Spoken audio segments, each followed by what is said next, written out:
Hi everyone. In April, analytics firm Kantar reported that average size of FMCG products in India have been shrinking by almost 15% year on year. But the thing to be noticed is that these packs, although are downsized in terms of weight, their prices remain unchanged. This is a discrete form of inflation which most of us as consumers are not aware of, but is eating into our pockets since consumers are paying more, and this, my friend, is termed as shrinkflation. So today we'll be discussing how shrinkflation is eating away consumers' hard-earned money, why it has become a go-to method for the organization nowadays to tackle inflation, and what are the psychological principles which make it a successful tool for the marketers. Guys, as we all know, for the past 5 months, inflation has been raging all over the world. And in India, it crossed the 30-year high in the month of May. This, coupled with looming fears of recession, has brought about a change in consumption patterns of the people, with consumers moving towards low-value packs, and thus forcing the companies to adopt shrinkflation.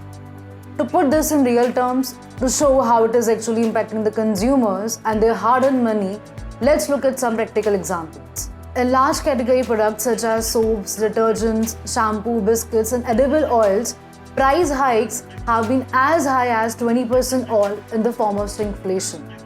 Cooking oil and soaps are the worst hit segments, with 32% and 29% increase over previous year respectively, with packaging reducing from 500 grams and 55 grams to as low as 350 grams and 40 grams. In fact, all universally loved Maggi has also been cut down by more than 30%. Beverages such as Pepsi today have been shrunk to 250 ml bottles. All this is just hurting the consumers and their capacities to consume. Shrinkflation is mostly used by FMCG companies, which helps them to bear the brunt of higher input costs. The firms adopt this method since they are well aware that by following the behavioral economics, they can bring about scenarios where changes will not affect the buyer immediately, since they will not be able to notice a reduction in the quantity at first glance. So two main questions arise. The first question can be put from product company's perspective, giving rise to a major dilemma that how to decide whether to raise prices or to adopt shrinkflation. And the second question can be from consumers' perspective, asking why does shrinkflation work and why are consumers not able to identify its presence easily. For the first question, let's try to answer this with an example. Let's consider a cookies producing firm, Britannia, that sells 100 cookies weighing 50 grams for 1 rupee each. The firm has a constant marginal cost of 90 paise per cookie and a marginal profit of 10 paise per cookie. Now, the firm has market research numbers which states that the price elasticity of demand, which is the percentage change of quantity divided by the percentage change of price, is -1 for the cookies. Britannia also knows that the size elasticity of demand, which is percentage change of quantity divided by percentage change of size, is -0.5. Britannia now faces a 10 paise increase in marginal cost due to rising flour and sugar prices, which brings the cost to 1 rupee now. However, Britannia wants to pass on the rising cost onto its consumer, so it has two options. Option 1, increase the price by 10%, which means new price will be 1.1 rupee per cookie. We know marginal profit per cookie was 10 paise, but due to price elasticity, the firm will only sell 90 cookies now instead of 100, making total profit to stand at 9 rupees. Option 2, reduce the size of each cookie by 10%. The marginal cost is 90 paise per cookie and the marginal profit is 10 paise per cookie. The firm would then sell 95 bars, making a profit of 9.5 rupee. So clearly, since Britannia is making more profit by adopting the shrinkflation option, it would go with it.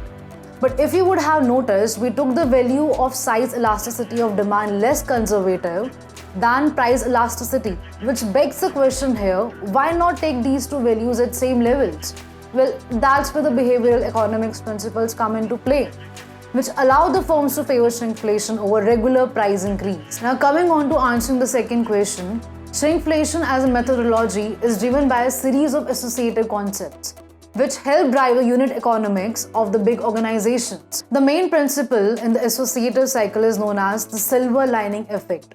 This principle states that people always tend to lean towards a situation which offers them small gains and a larger loss as compared to a situation which only offers net outcome as a smaller loss. To put it in practical terms, if I offer you a reduction in price of say 2%, which is smaller gain along with reduction in pack size of say 5%, and on the other hand, if I offer only a reduction of 3% in pack size, the consumers will always be inclined towards taking a smaller gain and larger loss due to the silver lining effect. But the question arises, why does silver lining effect work at all? Well guys, silver lining effect is driven by the behavioral economics concept known as loss aversion theory. This theory states that people always at all times perceive the pain of losing far more troubling than the pleasure of gaining. So for example, losing of 500 rupees is always more disturbing than gaining the same amount. Thus, loss aversion gives foundation to silver linings effect.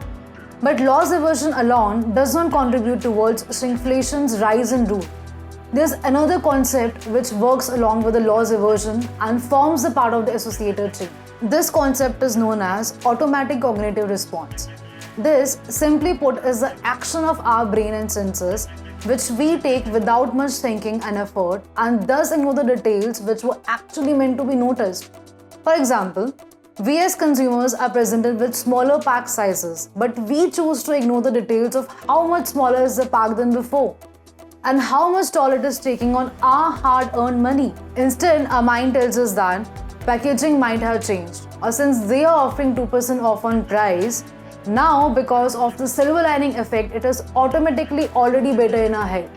So shrinkflation is basically nothing but playing on the behavioral psychology of consumers with the proven aspects of automatic cognitive responses coupled with loss aversion.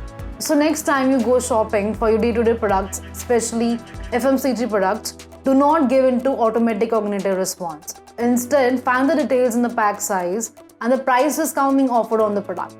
It is our own actions or the inactions which are helping these companies leverage principles such as inflation. In the end, being a vigilant consumer is always the smarter choice. That's all for the episode today, folks. If you like the content, please hit that like button below and do not forget to subscribe to the channel. I'll see you all in the next episode. Mindfulness signing off.